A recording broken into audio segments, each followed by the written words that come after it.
నమస్తే. Welcome to our channel. నేను మెసేరి. So వైసీపీలో ఫైర్ నమస్కారం బ్రాండ్. మేడం. మీకి ఛానల్లో ఉన్న వాళ్ళందరికీ నా నమస్కారాలు మేడం. చెప్పండి మేడం. సరే, ఇప్పుడు చూస్తున్నట్టయితే వైసీపీలో ఒక ఫైర్ బ్రాండ్గా ఇమేజ్ తెచ్చుకున్న రోజా గారు ఒకప్పుడు చూస్తే తన పరిస్థితి ఎలా ఉండేది, కానీ వైసీపీలో తన ఎమ్మెల్యేగా మంత్రిగా అయిపోయిన తర్వాత తన పరిస్థితి ఏంటి అనేది అయితే ఈనాడులో మనం ఒక చూడొచ్చు. ఈనాడు న్యూస్ పేపర్లో వచ్చిన ప్రచారం అంటే ఒక ఏదైతే ఉందో ఆ న్యూస్ అయితే చూడొచ్చు. అంటే ఒకప్పుడు చెక్ బౌన్స్ అయ్యేది. అలాంటి పరిస్థితి నుంచి ఈ రోజు బెంజ్ కార్ కొనే పరిస్థితి వచ్చింది. సో అసలు ఎలా చూడాలి సార్ ఇదంతా కూడా? అంటే ఇసుక మాఫియా అంటే అప్పుల్లో ఉన్న అతను ఇప్పుడు మాత్రం చాలా రిచ్, విల్లాలే కావచ్చు, బెంచ్ కార్లే కావచ్చు, ఇప్పుడు తన పరిస్థితి చూస్తుంటే చాలా రిచ్గా అయిపోయింది. సో ఎలా చూడాలి సార్ తన పరిస్థితిని? ఇప్పుడు మీరు అన్నారు కదా రోజా గారు ఏదో ఫైర్ బ్రాండ్ అని. ఫైర్ బ్రాండ్ కాదు, పిండాకుడు కాదు, చెత్త బ్రాండ్ అది. రోజా గారు చెత్త. మా దృష్టిలో బిట్ అది. ఊపేస్తాం ఈసారి ఎలక్షన్స్ లో. 2024 ఎన్నికల్లో రోజా గారు అట్టర్ ఫ్లాప్ అవుతారు, ఏం సందేహం లేదు. విశ్వాసఘాతకురాలు, నోరెక్కువ. పెన్ను పేపర్ ఇచ్చి ఏబిసిడి రాయమంటే రాయలేంది ఆమె. పెన్ను పేపర్ ఇచ్చి ఏబిసిడీలు సక్రమంగా రాయమ్మా అంటే రాయలేనటువంటి పరిస్థితి. ఆ మంత్రి. నేను అడుగుతున్నా రోజా గారిని ఈ చర్చ ద్వారా, టూరిజం శాఖ మంత్రి కదమ్మా మీరు, minister for tourism, youth affairs కదా, ఆ శాఖని తెలుగు కరెక్ట్ గా ఇంగ్లీష్ లో రాసేయమనండి. పెన్ను పేపర్ ఎత్తుకుని minister for tourism and youth affairs అనేసి రాయలేంది. ఆమె మంత్రి. ఏ రోజైనా తన శాఖకు సంబంధించి మీడియా ముందుకు వచ్చి తన శాఖ డెవలప్మెంట్స్, తన శాఖలో తను చేసినటువంటి అభివృద్ధి కార్యక్రమాలు, ఖర్చు పెట్టినటువంటి నిధులు, చేసినటువంటి సంక్షేమ పథకాలు ఒక్కటంటే ఒక్కటైనా మాట్లాడిందా? కేవలం చంద్రబాబు నాయుడు గారిని బూతులు తిట్టేదానికి, తెలుగుదేశం పార్టీ నాయకులను తిట్టడానికి తప్పించి ఇంకా దేనికి పనికిరాదు. బూతుల మంత్రి. నేను అడుగుతున్నాను, కనీస ఇంగిత జ్ఞానం ఉంటే చంద్రబాబు నాయుడు గారిని, తెలుగుదేశం పార్టీ నాయకుల్ని తిట్టే నైతిక అర్హత లేదు నీకు. విశ్వాసఘాతకురాలు నువ్వు. నీకు అసలు ఫస్ట్ మొట్టమొదటిగా నాకు తెలిసి టికెట్ ఇచ్చింది ఎవరు? తెలుగుదేశం పార్టీ టికెట్ ఇచ్చింది. తెలుగుదేశం పార్టీ చంద్రగిరిలో టికెట్ ఇచ్చింది, నగిరిలో టికెట్ ఇచ్చింది, తెలుగు మహిళా అధ్యక్షురాలు చేసింది, నీకు ఒక పొలిటికల్ అప్లిఫ్ట్మెంట్ ఇచ్చింది, నిన్ను ప్రొజెక్ట్ చేసింది. నువ్వేం చేశావు? నువ్వు పదవుల కోసం పోతే పోయినావు, వైసీపీ పోయినావు. నీకు పదవులు కావాలి, డబ్బు కావాలి, అమ్ముడు పోయినావు రాజశేఖర రెడ్డికి. రాజశేఖర రెడ్డికి దగ్గర డబ్బులు తీసుకున్నావు, అమ్ముడు పోయినావు. నీకు డబ్బు కావాలి, నీకు విశ్వాసం లేదు. చెంబు నీళ్ళు ఇస్తే జీవితాంతం గుర్తు పెట్టుకునేటువంటి మనుషులు ఉన్న రోజుల్లో నిన్ను ఎమ్మెల్యే టికెట్ 2 సార్లు ఇచ్చి, డబ్బులు ఇచ్చి, నేను ప్రొజెక్ట్ చేసి నీకు డబ్బు కావాల్సి వచ్చింది, అప్పులు అయిపోయినావు, పోయినావు. నీకు డబ్బులు కావాలి, రాజశేఖర రెడ్డి దగ్గర పోయినావు, అమ్ముడు పోయినావు. తీసుకో. పోయి మమ్మల్ని తిట్టడం ఏంది, చంద్రబాబు నాయుడు ముసులు అనటం ఏంది, ఇంకొకటి అనటం ఏంది? ఆయన అరెస్ట్ అయినప్పుడు టపాసులు కలిసి స్వీట్లు పంచుతావా?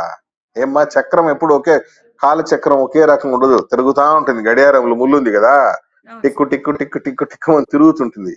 ఏదో ఒక రోజు నీ టైం కూడా వస్తుంది. ఆ రోజు చెప్తాం మేము. టపాసులు కాల్చినావు కదా, మేము కూడా టపాసులు కాల్చే రోజులు వస్తాయి. నువ్వు నీ అరాచకాలు, నీ అక్రమాలు, నీ అహంకారం కళ్ళు నెత్తికెక్కకూడదమ్మా. పదవులు వస్తుంటాయి, పోతుంటాయి. Power is not permanent. గుర్తుపెట్టుకోమ్మా. చంద్రబాబు నాయుడు గారు నీలాంటి మంత్రుల్ని 100 మంది తయారు చేసి ఉంటారు ఆయన కేబినెట్ లో. వాళ్ళంత మాత్రాన కళ్ళు నెత్తికెక్కిపోయి డబ్బులు ఈ రోజు ఏదో 10 రూపాయలు చూసేసామని చెప్పి ఏంది నీ పరిస్థితి? ఏందమ్మా? చెక్కులు బౌన్స్ అయ్యి, అప్పులు అయిపోయి, మెయింటెనెన్స్ లేక, నీ మొగుడు తీసిన సినిమాలైన అటర్ ఫ్లాప్ అయిపోయి, అప్పులు నీ కొంప మీద బడికి వచ్చిన సందర్భాలలో పదవి కోసం పోయినా తీసుకో. నీ అహంకారం ఏ స్థాయికి వచ్చిందంటే, విజయవాడలో ఒక బీచ్ లో ఒక అఫీషియల్ ప్రోగ్రామ్ లో చెప్పులు వదిలేసి బీచ్ లో వాళ్ళ ఎంప్లాయీని పిలిచి, నాగరాజు చెప్పులు తీసుకురా అని చెప్పింది. మీకు తెలుసో లేదో, చెప్పులు తన ఎంప్లాయీని మోయమని చెప్పింది. ఒక మంత్రిగా వండుకొని నీ నీ నీ సిబ్బంది చేత చెప్పులు మోయిస్తావు. అంత అహంకారం ఎక్కడ నుండి వస్తుందమ్మా? చాలా మంది మంత్రులు చేశారు, పెద్ద పెద్ద కోటీసుల కుటుంబాలు చూసాం. వాళ్ళ సొంత బ్యాగులు వాళ్ళే తీసుకొస్తారు, వాళ్ళ సొంత ఫైల్స్ వాళ్ళే తెచ్చుకుంటారు, వాళ్ళ సొంత లగేజ్ వాళ్ళే మోస్తారు. అంతెందుకమ్మా, ప్రైమ్ మినిస్టర్ నరేంద్ర మోడీ గారు ఆయన సొంత లగేజ్ ఆయన తీసుకుంటాడు, ఎవరిని తీసుకుంటూ ఒప్పుకోడు. రాహుల్ గాంధీ గారు కూడా అంతేను. నేనేం రెస్పెక్ట్ ఆఫ్ పార్టీస్ గురించి మాట్లాడతాను. సింపుల్ గా వాళ్ళ పనులు వాళ్ళు చేసుకుంటారు. నీ పరిస్థితి ఏంటంటే అధికారంలోకి వచ్చిన తర్వాత దోపిడీ, కనిపించిన చోటంతా భూ కబ్జా, ఇసుక దోపిడీ, మద్యం దోపిడీ. నగిరి నియోజకవర్గం తమిళనాడు బార్డర్ పక్కన ఉంటుంది. నగిరి నుండి కొన్ని వందల లారీలు ఇసుకలు తమిళనాడు దోలారు నువ్వు నీ అన్నదమ్ములు. గ్రానైట్ మాఫియా, లిక్కర్ మాఫియా, భూముల కబ్జాలు. ఏపీఐఏసిసి chairman, Andhra Pradesh industrial development corporation chairman కూడా భూములు అమ్ముకుని దోచుకుని తిన్నారు మీరు. ఎవరిని వదిలిపెట్టదు. అంతెందుకమ్మా, జస్ట్ ఒక 2 months బ్యాక్ మీ పార్టీ లీడర్ లో ఒక వీడియో రిలీజ్ చేశారు. దాంట్లో ఏంది తెలుసా?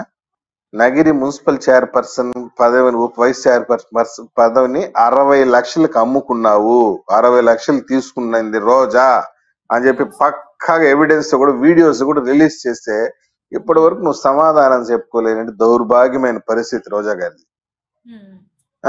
మున్సిపల్ చైర్పర్సన్ పదవిని 60 లక్షలకు అమ్ముకున్నావని నీ పార్టీ వాళ్ళే వీడియోలు రిలీజ్ చేశారు.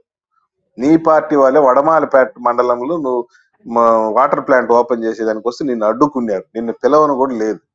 ఈ పరిస్థితి దోపిడీ చేసుకున్నావు నువ్వు. జబర్దస్తి కార్యక్రమాలకి నీకు ఒక అవకాశం ఇచ్చి నీ కుటుంబం గడిచేదానికి ఒక ఛాన్స్ ఇచ్చారు ఈనాడు రామోజీరావు గారు, ఈటీవీ గారు. నువ్వు వాళ్ళపైన అవాకులు చవాకులు పేల్తావు. విశ్వాసం ఉందా నీకు? డబ్బులు శాశ్వతం అనుకుంటున్నావా? డబ్బులు వచ్చేసింది కదా, నాకు నీ కొమ్ములు పెరిగిపోయింది, నేను ఇష్టం వచ్చినట్టు ఎగురుతానంటే కుదురుతుందా? ఒకప్పుడు నీ అప్పులు చెప్పుకో. ప్రజలకి ఈ డబ్బు ఎట్లొచ్చింది, ఎలా సంపాదించుకున్నావు? ప్రజల రక్తాన్ని పీల్చి వచ్చిన డబ్బే కదా అది. బెంజ్ కార్ ఎక్కడి నుండి వచ్చింది, విల్లా ఎక్కడి నుంచి వచ్చింది, ఆస్తులు ఎక్కడి నుంచి వచ్చింది, కోట్లు ఎక్కడ వచ్చింది, బ్యాంక్ బ్యాలెన్స్ ఎక్కడ? ప్రజలకు సమాధానం చెప్పు, చూద్దాం. రేపు వచ్చి నామినేషన్ వేస్తావు కదా నగిరిలో, నీకు దమ్ము ఉంటే బహిరంగ సభ పెట్టి చెప్పుమా ఏ ఆస్తులు ఎట్టొచ్చిందని చెప్పేసి. ఆ టెక్నిక్ ఏదో మాకు కూడా చెప్పి మేము కూడా చిన్న బెంజ్ కారు కొనుక్కుంటాం కదా. ఎందుకు డబ్బులు వచ్చింది గుట్టుగా ఉండు, నోరు ఉంది కదా అని పిచ్చి పిచ్చిగా వాగితే పరిస్థితులు చాలా దారుణంగా ఉంటది. మా తెలుగు మహిళలకి రేపు పొద్దున చంద్రబాబు నాయుడు గారు ముఖ్యమంత్రి అయితే మా తెలుగు మహిళలకు కనుసైగ చేస్తే రోజా గారు నగిరిలో కూడా కాదు, ఆంధ్ర రాష్ట్రంలో కూడా తిరగరు. వీళ్ళందరూ ఉన్నారు ఒక 7-8 మంది. ఈ కొడాలి నాని, రోజా, ఈ పేర్ని నాని, వల్లభనేని వంశీ, వీళ్ళందరూ నోరు బారేసుకునే బ్యాచ్ ఒకటి ఉంది. వాళ్ళందరినీ క్రమశిక్షణలో పెట్టే కార్యక్రమం ఒకటి పెడతాం. ఈ రోజా గారికి కూడా బాగా క్రమశిక్షణ తప్పు ఉన్నా ఆమెను కూడా పెడతాం, క్రమశిక్షణలో పెడతాం. డబ్బు అహంకారం వచ్చేసింది. ఇసుక దోచుకున్నావు, మద్యాన్ని దోచుకున్నావు, కార్యకర్తలు వేధించుకున్నావు, తిరుమల దర్శనాలు కూడా అమ్ముకున్నటువంటి పరమ దరిద్రమైన చరిత్ర ఆమెది. తిరుమల పోతే టికెట్లు ఇస్తారు కదా, కొండ టికెట్లు, అవి కూడా అమ్ముకున్నటువంటి పరమ దరిద్రమైన చరిత్ర. ఇంకా నేను డీప్ పోదలుచుకోలేదు, ఇంతకన్నా ఎక్కువ చెప్తే బాగుండదు మీడియా ముందర. మండలాల వారిగా అంటే ఈ మండలాలు తమ్ముళ్ళకి, అన్నలకి అని చెప్పేసి, ఇంకో మండలం భర్తకి అని చెప్పేసి పంచి పెట్టారని కూడా మనకి వార్తలు వస్తున్నాయి. అందులో వాస్తవం? అవునవునవును, అది జగమేరు కదా సత్యమ్మా. నియోజకవర్గాల్లో ఒక్కొక్క మండలాన్ని ఒక తమ్ముడికి, ఒక అన్నకి, ఒక భర్తకి ఈ బర్త్డే రోజు కేకులు కట్ చేసి ఇస్తారు కదా, ఆ విధంగా కేకులు మరి కట్ చేసి పంచేసింది. దోచుకొని తింటున్నారు. తిని నేను ఒకటి చెప్తున్నా మేడం, ఎంత తింటారో అంత తినండి అయ్యా మీరు. పిచ్చి పిచ్చిగా తినేసేయండి. రేపు పొద్దున చంద్రబాబు నాయుడు అధికారంలోకి వస్తే తినిందంతా కక్కిస్తాం, సందేహమే పని లేదు మీకు. మొత్తం పైసా టు పైసా కక్కించి ప్రజల ఖాతాలో జమ చేస్తాము. మంత్రి అయ్యేటప్పుడు రోజా గారు ఏ 60 కేజీలు 70 కేజీలు ఉన్నారు, మంత్రి అయిన తర్వాత 150 కేజీలు పెరిగి ఉండరు. ప్రజాధనం తిని తిని తిని